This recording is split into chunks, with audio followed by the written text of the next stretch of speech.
Assalamu alaikum wa rahmatullahi wa barakatuh. Again, this is your brother Ahmadul Hadi Sharif with the Excitement program, the program that we name it Journey to Islam. Tonight we have an exciting brother, a story of reversion to Islam, brother Rashad Jennings. Did I say that right? Yeah, you said it right. Brother Rashad, he is a revert to Islam, accepted Islam 5 years ago. Since then, he's been a great brother in the community, one of the brothers that you can rely on. Inshallah, we would hear his story, which is very interesting. And also, the purpose that we say the story is that, first and foremost, the brothers are known in the community. Number two, also, the people who want to know about Islam, want to know the journey of the people who reverted to Islam before them, they could, inshallah. So, Brother Rashad, welcome to the show. Jazakallah khair. Jazakallahu khair. So, we'll start the program. We'll start with questions, inshallah. We would like first to hear from Rashad. The story will be about him. Tell us, when was the first time that you heard about Islam? So, unfortunately, the first time I had heard about Islam, or I'm not going to say heard, because we remember, everybody remembers 9/11. So I'm not going to say heard, but this is the first time that someone has suggested that I look into it. So I was in juvenile. I got in trouble and went to juvenile. And every day we got an hour out for rec.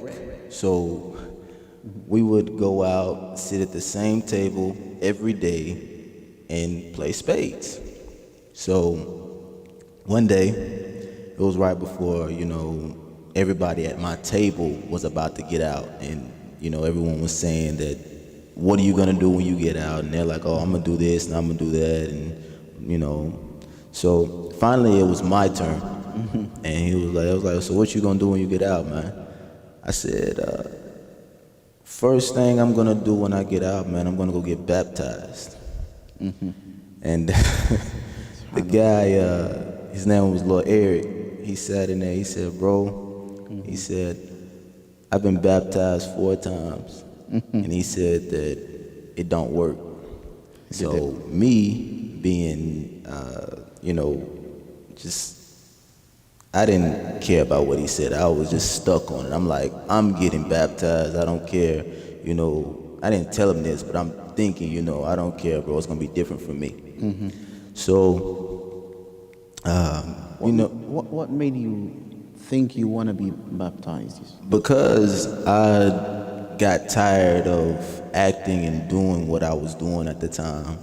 And I was stressing my mom out, and it was really bringing a lot of stress and troubles to my family. Then on top of that, I got to thinking, after this whole phase is over with of me out here doing this and doing that, I'm not going to go into too much detail, but I was bad. I was a pretty bad person. But what are you going to do after that? How long do you think you're going to be able to do this without being killed or in prison, So I started trying to look for God, So in that conversation, somebody raised about Islam? Yeah, he had told me, he was like, but one thing that I have seen is that Muslim, he specifically said that Muslim stuff. I said, you talking about Islam, bro? He was like, yeah, man. I was like, I don't know about that. He was like, well, the only reason why I won't convert is because it's too many rules for me. This is what he said. He said, it's too many rules for me. He said, but I respect it. So, we ended up going back to our cell, and I had just brushed off what he had said. So I'll go back and I'm reading my Bible. And there's some stuff in there that I,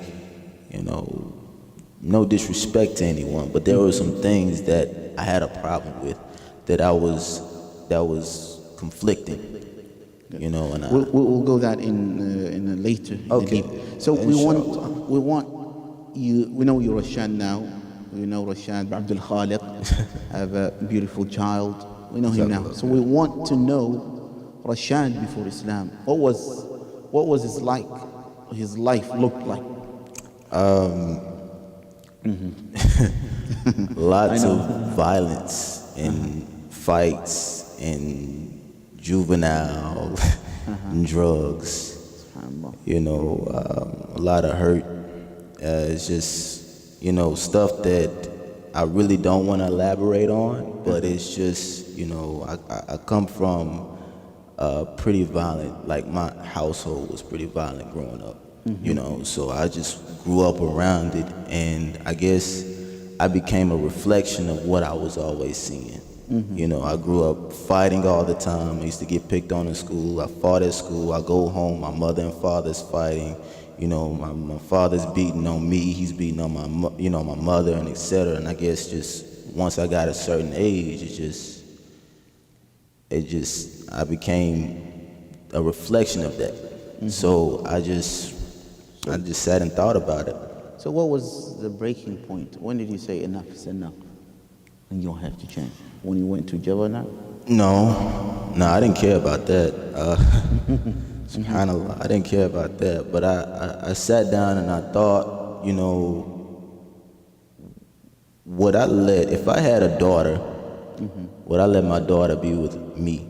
If I showed up at the door, someone like me showed up at my door looking for my daughter, how would I feel about that? I thought about that. That's deep. Yeah, and I was like, you know, I probably have kids, you know, and what am I gonna do? What if I'm in prison? What if I'm this and I'm that, and my kids are out here on their own without their dad? So I was like, you know, slowly but surely I started getting better. So your life before Islam, you notice that when we talk about Islam, you always quote from the Bible. You seem like you know a lot. Well, as far as that's concerned, what had happened was in my search for God, right? Because I didn't care about God or religion. I became an atheist just over time, and I just didn't believe in God. I thought it was just the concept was silly at first. And I used to watch this show called Ancient Aliens, and it brought up like before the episode actually started, on the screen it said something about Lucifer, and what if he was actually the good guy and God was the bad guy. Immediately I quit watching it because I felt like that it was trying to push a certain message. So I started going to church. I started going to Christian Life Church in Murfreesboro, Tennessee. It's one of the bigger churches there. I went there for a little while. I went there for maybe about 2 years. And there were some things there that I had noticed and I didn't like, but I ignored it. You know, because I saw that I'll give you an example. It was approaching Christmas time one year, and everyone was talking about Christmas. They had Christmas trees in there, and I asked this man named Dean. He was one of the youth pastors there. I asked him, I said, Dean, I have a question. He said, of course, Rashad, go ahead and ask it. I said, so why are we putting up Christmas trees and celebrating Christmas when here in Jeremiah, in the Bible, the book of Jeremiah, it says not to do it. It explicitly says do not. Yes, in the Bible, it says do not go outside, cut down trees and bring them into your home and decorate them. Wallah adim. It says it in that book. So I asked him about it. First time hearing it. Yeah, he did not give me an answer. He said he made an excuse or he dodged it. He said, Rashad, if you don't want you and your family to celebrate it, he said that's fine. But some of us like to stick to tradition. I just stopped. Because in my mind, it doesn't look like it's optional, or it doesn't even look like it's tradition. It looks like something that God condemns doesn't look like anything God supports. So that's one thing I didn't like, because what I had noticed while I was in the church was that they only quoted from certain biblical verses. They would avoid others that I had read. I never heard it in the church. And but anyway, I'll touch back on that later. So alhamdulillah, you know, I ended up convincing my mom to start going back to church, and they actually still go there to this day. And I kind of gained a little bit of respect in the church that I was in. You know, everyone knew my family, they knew me, you know, and they ended up putting me over 3 classes as far as like teaching. As an instructor. Yeah, they put me over 3 classes. I had 1 Thursday night, I had 1 Friday morning, and I had 1 Sunday morning. What you were teaching? Just the Bible. They would give us a topic, you know, or a subject, and we would have to go through and elaborate on it, which was another thing that I did not like. I felt like that if we were going to be speaking on the behalf of God, we should have some type of knowledge instead of here just going off the top of our head and speaking. No one in there went to school to be a pastor, or went to school, memorized the Bible or anything like that. You know, we're just in here reading it, going off of our own interpretation, and we're teaching this to the children. You know, and I didn't agree with that. So your journey to Islam, when did you decide it's time for you to look into Islam, and why? Well, when I was in high school, I had met this sister. I'm not going to mention her name, but I had met this sister. Muslim sister. Yeah, I was a Muslim sister. She was a good sister too, mashallah. But I met this sister, and at that time, my church was trying to, they would talk about other religions, and they would breeze through Hinduism, they would breeze through Judaism, they would breeze through Buddhism, but when it came to Islam, they sat on Islam for like 45 minutes. All the other religions, 10 minutes. 10 minutes here, 10 minutes there, sometimes 5 minutes on that subject. But when it came to Islam, it was almost a whole hour. They would take verses from the Qur'an, right? And they would twist the meaning, saying that our religion condones hate, it condones killing, suicidal bombings, all this stuff. And I'm like, man, you know, I know Muslims, and they're not like this, you know, because I never had that fear, right, of Muslims, because I know how it feels to be looked at and stereotyped. I've went through it my whole life. So I didn't have that feeling about them, but there was this sister, man, she was in one of my math classes when I was a senior, right before I graduated, because it was the second semester. And she was very nice. The sister? Yeah, the sister was. She was like, as far as character, very good sister as far as character. And I don't know if you have ever heard of the whole thing, well, if Muhammad is better than Jesus, then why is he mentioned in the Qur'an more than Muhammad sallallahu alayhi wa sallam? And I tried to use that on her, trying to convert her. And you're doing your da'wah. I tried to use that on her, and it shocked me what she said. She said that, yeah, I know. We actually believe that we will follow Jesus when the Antichrist comes. Threw me off. I said, what? And You guys believe in Jesus, you know, because the way that the church presented it was that we absolutely hate, like the Muslims hated Jesus, alayhi salatu wasalam.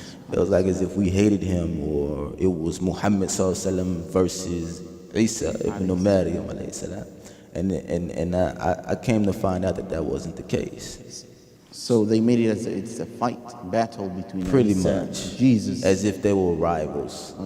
When they are brothers and sisters Exactly. in faith. Exactly. They all preach to one God, believe in one God. So after that, when that clicked in your mind, so what steps you've taken to know more about Islam? Right. So afterwards, everybody graduated, gone with their life or whatever. So I met this guy. Ended up being my best friend at the time. His name was Drew. He was a white guy, came from Florida. He was in prison down there, had all kind of tattoos and stuff, man. Very intimidating looking guy, really nice. But he was a Muslim in prison, but he had converted back to Christianity because if he had not done so, his family would not have let him stay with them. Subhanallah. So I met him there. He was forcefully. Pretty much. Kind of like blackmailed into becoming a Christian again. So he ended up shaving his face and everything, and he denounced Islam. Subhanallah. So me and him, we got acquainted. We started working together, and he used to tell me he gave me more information about Islam. He read. As a da'wah, yeah. he believed Islam. He believed it, but he hid it. He showed me for the first time I had seen how Muslims pray. He had showed me. He recited Surah Al-Fatiha for me. And he was just telling me different things about Islam, and I was like really impressed with it. I was like, wow, really? So then he introduces me to Sheikh Ahmed Didat, rahimahullah. And I know you like his style. He's your favorite. Yeah, man. MashaAllah. He has done so much. Allah have mercy on him. Allah. But so I was watching his videos, and I was amazed. And you're a man of challenge. You like to challenge yourself. I was amazed, man. And what officially drove me from the church was when the pastor had said that Islam was the Dajjal. The pastor said that one Sunday. And we had these classes for people who were college-aged and later on in the day. So we went. It was only about 6 of us. Me and my friend Drew, we went to it. And Drew went to go complain to the youth pastor, Renee, about what the pastor had said. He said, because I know Muslims, I was a Muslim, and this is not the religion. So after that, she changes the whole subject for that night. Switched it from it being about the Gospel of John to Islam. And attacks Islam. SubhanAllah. And I defended Islam that day. Based on what I knew. I defended it. And they were just... When you were not still a Muslim. I was not a Muslim at the time. And I defended it because I knew that they were lying. So eventually I was like, you know what, Christianity is not it for me. This is not it for me. And I looked into Islam more and more and more. Wallah Adim, I fell in love with the Qur'an when I first read it. I stayed up and I read it all the way until it was time for us to go back to work. What attracted you to Islam and the Qur'an the most? What concept, stories, the belief system? Okay. The fiqh part. What parts you enjoyed the most? Because of how Allah subhanahu wa ta'ala talks about himself in the Qur'an. You can feel that this God that is in this book is divine, exactly, is divine. You feel that this is your creator, because in the church, when it's presented, it presents as if A'udhu Billah, but if God is a sissy and he's begging for you to love him. That's how I felt. And but when you read the Quran, it's beautiful how Allah talks about his power, his beauty, but at the same time he'll talk about his rahmah, his mercy. It was a beautiful thing. And the way it was just, how Allah used analogies to compare himself to, to make you understand him, better. But it was beautiful. One thing that really attracted to me was when Allah constantly spoke about how he is one. Allah always, it goes back to worship your Lord alone. Always. It was consistent. because when I was reading the Bible, and then when I would listen to the Pastor Ron, talk about it, you know, I'm reading in the Bible, you know, Tawheed, you know, worship one Lord.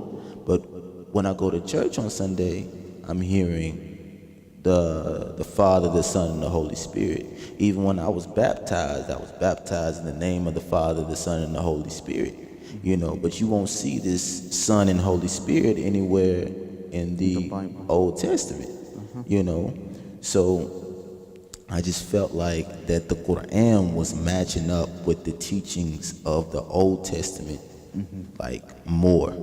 So you felt this must be from God. I did, because it mentioned the stories about Moses, it mentioned the stories about Nuh alayhi salam, it mentioned the stories about Ibrahim, you know, just different anbiya that we know in the Bible.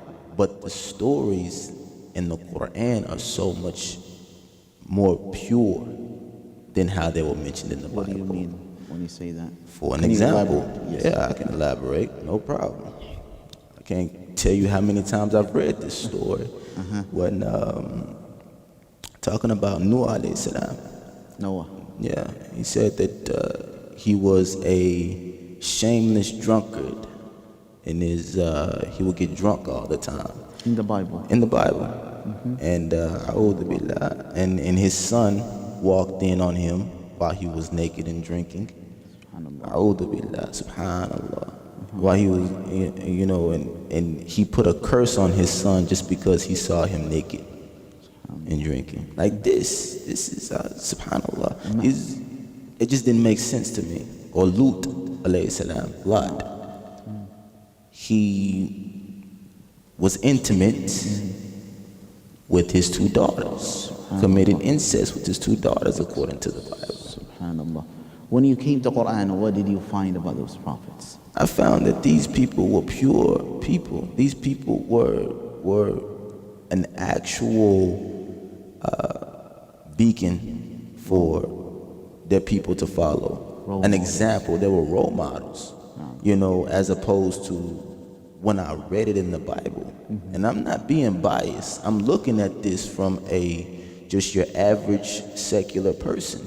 When I was reading this, I'm thinking to myself, how can we follow these people when the crimes that they've committed is stuff that I haven't even done? You know, they're worse than me. Subhanallah. How am I supposed to follow that? Follow them, subhanallah. All these prophets in the Quran are being praised in numerous places. These were, you know, in order the person to be believed, you have to have a clear record.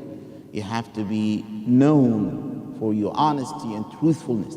If you're known as a drunk, as a murderer, as a killer, if you're known in that, tomorrow you cannot go to the people and tell them, I am from God. Exactly. Hey, wait a minute. Exactly. You know, subhanallah. So those things triggered you. Yeah, it bothered me. That's what made me want to look elsewhere. Like, period. Just the stuff that I was reading. The church contradicted the Bible. The Bible contradicted itself. So I didn't want, and it contradicted science as well. So I was just, little by little, I was just getting turned off from it. So when did you make your final decision? You gotta be a Muslim in America this time. Alhamdulillah, I had like I said, I started studying, like reading all the time. You know, I would get up in the morning, go to work, come home, go into the house, you know, go in my room, and I would immediately open up the Quran. Or I would go on YouTube and watch Ahmed Didat when they're comparing, you know, the Bible to the Quran and etc. And I did this for a while. And I would go back and forth, you know, with my friend Drew, the one that was exactly the one that introduced me to Islam. So then it flipped. Like, Drew made a complete 360. At the church, they had these men getaway trips or whatever. I didn't go. I didn't care much for it. I was into Islam. Busy, You know, busy studying. Yeah, I was into Islam, man. It was like a fire that just awakened in my heart. But Drew went, and that whole weekend I just read and I just studied and I just read and I studied. You know, sometimes I went without sleeping because I would just stop doing whatever I was doing and I would go to work. So when Drew came back that Sunday night, he came and he told me that he was wrong and Jesus is the Son of God. A'udhu billah. And I said, no, you're a liar. And he's the one who told you. Exactly. Wallah Adim. He made a complete 360. The person who introduced you to Islam. Yeah, and I had told him that at first, I'm not becoming no Muslim, man. And he was telling me, bro, you should. This is truth. And then it made a complete 360. Subhanallah. To where he's calling me back to Christianity. And I'm telling him, no, I'm going with Islam. Allah subhanahu wa ta'ala chooses whomever he wants to be a Muslim. So the actual day that I converted, I sat in my room. Well, the actual day that I made my decision to convert, I sat in my room and I just thought about everything that I had learned. And I told myself, what kind of man would I be if I rejected truth? If I knew all of this, studied all of this, then, and know that this is correct, I feel it that is correct, I would be a coward if I turned away from it. So I got down on my knees, you know, prayed the typical Christian way, you know, with the, you know, like that. And I didn't pray in Jesus' name because I didn't feel like it was right anymore. So I asked God to guide me. I said, Wallah Adim, this is the statement that I made from my best memory. If Islam is correct, then make me the best Muslim that I can be. If I am wrong about Islam and Christianity is the truth, humiliate me so much for even turning away from the truth. Humiliate me. If this is the case. So I prayed, you know, I actually cried that night. And because I accepted Islam in my heart. And I had some friends that used to go to MTSU. It was some Saudi brothers. And I haven't seen them in a while. SubhanAllah, I hope they're all right. But I told them, I was like, you know, I'm ready. I want to take my shahada. I'm ready. So they was like, oh, mashallah, brother. And they gave me hugs and everything. And they led me through the shahada. But, you know, you became a Muslim. I became a Muslim. And from there, I just... How long have you been part of this community? This one? Yes. ICT? And why you chose to be in our community when other centers might be closer to you? I came to, well, first, after I became Muslim, I kind of drifted away from my friends because I was always studying. Non-Muslim friends? No. Even my Muslim friends. I studying, and they had no interest in that. They were not practicing. Right. Because I would hang out with them and I'd be like, oh, yo, you know, we have to pray. You know, it's time. You know, my phone says it's time for dhuhr. Man, and they would respond, man, you're so religious, man. It's not that big of a deal, man. You know? So I ended up drifting away from them. You didn't feel they were the right people. And I was so excited to go to the mosque for the first time, first Jummah. Went to my first Jummah down at the Islamic Center of Murfreesboro. The first brother I had met there, I gave him salam. I said, Salamu alaikum ya akhi. And he looked at me crazy. He stuck out his hand a little bit. I grabbed it and he went like that. And it hurt me. You know, so I went in, I listened to the khutbah, and I was still excited. but listen to the khutbah. But after we prayed, and that was awful because I didn't know what I was doing. But hey, I tried. But it hurt me that nobody talked to me. You didn't feel that you were fitting in? No, at all. It hurt me that nobody dared talk to me. So I would only, after that, I would only go and leave right after. I wouldn't try to talk to anybody. You didn't know nobody? No, nobody would speak to me. But at the same time, I did have, tattoos. I was still wearing jewelry at the, like earrings at the time and stuff like that. And, but still, I'm in here. Y'all should talk to me, But I drifted for a little bit. So how did you get to know to this community? To this one? Yeah. I ended up meeting a Kurdish brother down in Murfreesboro. He told me to call him Tovi. That's what he said. Tovi. Tovi. Yeah, Tovi. And, I was, at this time, I was paying my mom's car note for her. So I got off work, I stopped by there, I was going to drop off my mom's car note for her. I wanted to surprise her, the car note's been paid up. And he was like, I've never seen you before, who are you? I said, my name is Rashad. He was like, oh, Rashad, he was like, you have a Muslim name. I was like, I am Muslim. I said, he was like, oh, wow. And he was like, who are you making a payment for? I said, Rosa. He was like, Rosa's your mother. And he was like, how did you come to Islam? I said, I converted, And he became a close friend of mine. I used to go and I would sit with him and I would ask him questions. About Islam? Yeah, and a lot of them he didn't know. But still, it was a Muslim in Murfreesboro for me to talk to. And that's all I cared about, is that I had another Muslim to talk to. And so I ended up going there one day to pay my mom's car note, and I met this brother, Peshwa, which was his son. And That's Peshwa's father? Yeah, that was Peshwa's father. I mean, yeah, Tovi's Peshwa's father, yeah. And he told me, he was like, bro, you gotta come to ICT, man. I said, what is ICT? He said, it's a masjid, but it's in Antioch. I said, I don't know about that. I don't know if I like it. It was like, you gotta meet Jabril, Like, all right, bro, cool.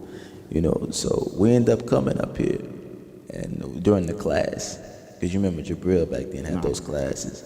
So we ended up coming, I followed him up here, and we went to the class, and I walked in, and I thought this place was beautiful. I thought it was amazing. And by the qadr of Allah, it just so happened that Bilal gave the adhan. And that was the first time I had heard the adhan called like that. Beautiful. But ever since then, I was coming here. We're glad to have you. You're one of the best of the brothers that we have in the community. So to save the time, I want you to compare your life before Islam and after Islam. Before Islam, I felt that I had like a void that could not be filled. It was almost as if that I was looking for something, but I couldn't find it. I tried music, because I did have a little point in my time where I rapped, but I tried music, I tried drugs, just different outlets, and it didn't work out, and the moment I found Islam, it filled it. Wallahi, it filled it. Because I don't know what Islam does to you, but it's beautiful how once you recognize your Lord in absolute monotheism, it's an unexplainable feeling. So it's just, I feel a lot better about myself. I feel like the anger that I used to carry around with me is no longer there. I was satisfied, happy with myself, and content with what was around me. So I might see something bad or see something I don't like, but I just, alhamdulillah. You know, as opposed to when, as a non-Muslim, you know, the littlest stuff could set me off, you know, and just make me upset or whatever. So I've seen a big difference in my life since Islam. I've seen a huge difference. Huge difference. So did you change after you became a Muslim? Usually a lot of non-Muslims, they think that once you accepted Islam, you're taking a different culture, you're becoming an Arab, you're becoming somebody else, betrayal. I still see you dressing the same, looking the same. Yeah, for the most part. Absolutely not. When you become Muslim, you're not taking on anyone's culture at all. The peace in the heart is what changed. Exactly. It's your character, because that is what Islam does. Islam perfects your character. When you look at Islam, when you read about, you know, the Sharia, the fiqh, just everything, the whole of the deen, you are sitting here, it's almost like you're reading the blueprint for Your life. not just your life, but the solution to the world's problems. SubhanAllah. Because it addresses the general population, but also satisfies every single individual. Do you get what I'm saying? Like, it's such a complex system. Like, it has to be from Allah. SubhanAllah. It covers every little detail in your life, and it's amazing, which is something I did not have at first. So it's beautiful. So your relationship with your family, did that before the Islam and after? I want to know that, of course, but I also want to know, how did they perceive their son that they raised Christian, chose to be a Muslim? Was that in some families is a problem, with some people it's smooth? How was it with you? Most reverse that I've met had that have their family have a problem, and I was one of those. When my mom, when I first became Muslim, I kept it secret for a while, for a few months. And one day, because at the time I was living with my mother, one day she came into my room, and I was in the middle of praying Asr. And when she was walking up the stairs, she saw me come up from sujood, and she was like, "What are you doing?" I said, "I'm praying." She was like, "You know, the two religions is not gonna be able to live in this house. The split is not gonna be able. It's not gonna be able to happen." She said, "So you need to either," because my uncle had already told them that I converted to Islam, because he was there when Drew was talking to me about it. So she finally caught me offering salat. Because at this time I was teaching myself how to pray. I was trying to memorize Surah Al-Fatiha and everything. And so she caught me praying Asr. She told me that you're either going to have to come back to Christianity or you have to leave. House. I said, "Mama, if you knew what I knew, you would convert too." She said, "No, I wouldn't." She was like, "You either need to come back to Jesus or you need to leave." So I packed up my stuff. I packed it and I put it in my little Honda Civic I had at the time, and I pulled off. I didn't have anywhere to go. Out of the house. Yeah, I left. She said, "Either come back to Christianity or you leave." So I left. So Coming back to Christianity was not an option. no, it's not an option, because I couldn't lie to myself. So I left. I didn't have anywhere to stay. I slept in my car for the first, week or so. And my granddaddy called me. He was like, "Hey man, what's up? What you got going on, man?" I told him, I said, "Just woke up." He was like, "Oh, you at the house?" I said, "No, I'm over here on so-and-so street." He said, "Why are you sleeping on so-and-so street?" I said, "I'm in the car." I said, "I'm not at my mom's anymore." And I explained the situation to him. He said, come over here. So I ended up living with my granddad after that, and he let me practice as usual, which eventually he started to have a problem with it.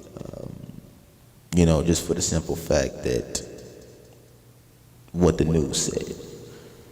So how that relationship was fixed? Yeah. How I fixed it was I had to show my grandfather that I didn't change. I'm still the same grandson, because he was worried about that. He didn't want me to change.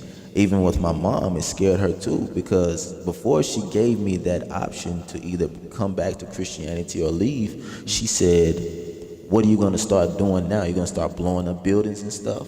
Subhanallah. So I was like, no, I'm not. But alhamdulillah, now as a Muslim, 2 years ago was the first time that I can remember that my mother told me that she was proud of me, proud to have me as a son. So she knew Rashad before Islam. Right. She sees Rashad now before Islam. Outrageous guy after before Islam. After Islam. After Islam. Yeah.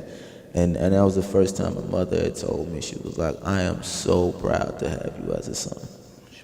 And That's very beautiful. it feels good that my mom, goes to work or is hanging around this person or that person, and she was like, I don't have to worry about that type of stuff with my son, and so it's just, she brags about me now. Alhamdulillah. So It's a blessing. That's so great. So you converted to Islam. You left a religion that you used to adapt in the past. Probably you had family problems. Do you think that the Muslims, the community in general, we give a fair or enough attention to the reverts? I mean, I know when you accept Islam, we line up for you, we bombard you with a lot of hugs and all of that. But do you think that there's some things need to get done for the community? And what's yours? Because, one thing that I think the immigrant Muslims need to learn or see is that when we become Muslim, 9 times out of 10, that revert has been disowned by his family. So really, all we have after that, after the Shahada, and our family finds out, all we have left is you guys. This is what we have, because we don't have anything else. And I honestly think that's why a lot of brothers fall off in the deen, or why they leave the deen completely, because of that. They have no support system in a lot of communities. They have no support system. They don't have someone to go talk to or to help them, and so on and so forth. And subhanallah, like, it's just, and also like Eid. I lost my train of thought for a minute, but Eid, for an example, it's not as exciting for us as it is for y'all, because 9 times out of 10, we're just sitting at the house, or we're driving around trying to find a mosque that's actually got somebody there, because we don't know what to do, because our family don't celebrate this holiday, and the Muslims are off doing whatever they are doing with their people, so we're left there with nothing to do. But we know in our heart that this is a holy day. This is a day of celebration, but we have no one to celebrate it with. All of my Eids, all of them, except for this past year, no, I'm not going to say that, except for the year before last, 2016, ever since 2016. Prior to 2016, my Eids were spent by myself, for the most part. Just come pray in the masjid, nothing exactly. to do. And it bothered me, because I had nothing to do, because I wanted to celebrate. I was excited about this day, especially after Ramadan. Right. Especially after Ramadan. It was lonely. Yep. So that's one thing that we really need, is that someone or a group of people step up, and when someone becomes Muslim, show them the ropes. but don't judge them. You know, that's another problem that I see in the Muslims in general, not even immigrant, not even born Muslims. Muslims in general, subhanallah, la ilaha illallah. Sometimes we get on this high horse and we think that we're so pious that we start to judge people. You know, SubhanAllah, imagine a person who lived long life, most of his life, a different lifestyle. You know, it's difficult. A lot of times I say to the brothers, you don't understand what they go through, their challenges. This person lived that completely life. For years and years, he was formed that way. He's struggling. We need to understand. And also your role comes here, and like when it comes to the Eid, and then the shortcomings that the community, since you're part of the community, your role comes to step up, to help you help us, inshallah, to create a program, something that at least could resolve some of that issues, inshallah. That's what we need your help. Inshallah, we'll give you a final words, inshallah. I want you to give advice to non-Muslims who's not a Muslim, whether Christians, Jews, whatever they are, because you've been there, you know their challenge. Right. And also final advice as a Muslim, especially in the da'wah area. Okay.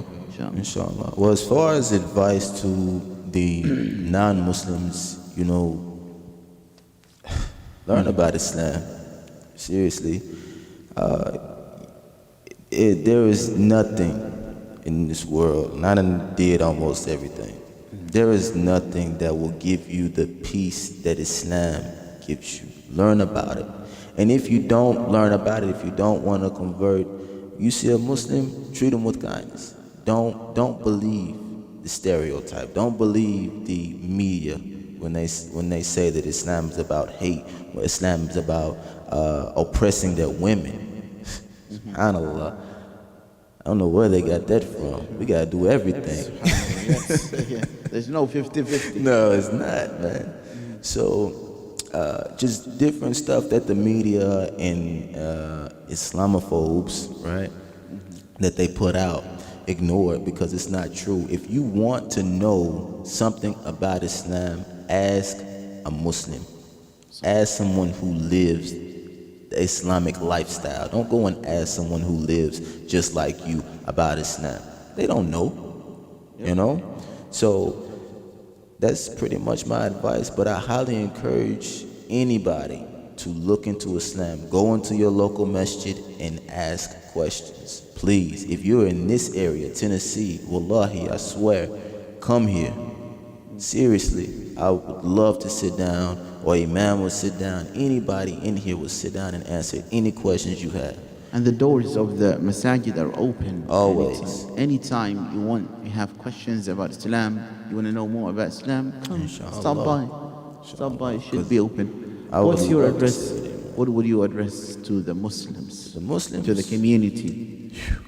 I know, but go easy on them. First and foremost, you know, to the brothers and sisters is, you know, ittaqullah, fear Allah. Secondly, as far as when it comes to da'wah, don't compromise the deen. I've seen in so many situations to where, you know, Muslims will lie or will water something down when it's not that. Because I can tell you, as a person who converted to Islam, if someone would have gave me a watered down version of Islam, I wouldn't have accepted it. Are you serious? I am serious. I wouldn't have accepted it. If you would have told me that, oh yeah, Muslims, we celebrate Christmas too, I would have been like, what? I thought the person would be excited. No, not me. I wasn't. And most of the brothers revert brothers that I've met, they were like, if they would have came and gave da'wah to me like they do some of these people out here, I wouldn't have accepted Islam, because it looks like hypocrisy. It looks fake, because you're trying to convince these people that they didn't read so-and-so verse in the Qur'an or so-and-so hadith. Instead of trying to convince them that that's not what they read, elaborate on the ayah or elaborate on the hadith. And if you can't Come, like for an example, Imam Ahmed, come and ask him, you know. So don't do that. That's turning people away. I'm gonna go ahead and tell you that now. Stop lying, sugarcoating. Stop it, because it doesn't work. Everything about Islam also is beautiful, nothing to Exactly. There's no reason to water it down. It's beautiful. Islam is moderate by itself. It doesn't need any type of alterations, or you don't need to fix it up a little bit to make it look a certain way. It's already beautiful, you know? So, Jazakallahu khair, Brother Rashad Abdul Khaliq, for your time, for your effort. And we're so grateful to Allah subhanahu wa ta'ala first, and to you too for being part of our community, for being there, part of us, inshallah. We always have shortcomings, the Muslim community. We always need your help and support to help you, to help the people who had the same background as yours. Your story was very beautiful, inshallah. And final, inshallah, subhanakallahumma bihamdik, nashhadu an la ilaha illa anta, nastaghfiruka wa natubu ilayk, wa jazakallahu khayra, wassalamu alaykum wa rahmatullahi wa barakatuh.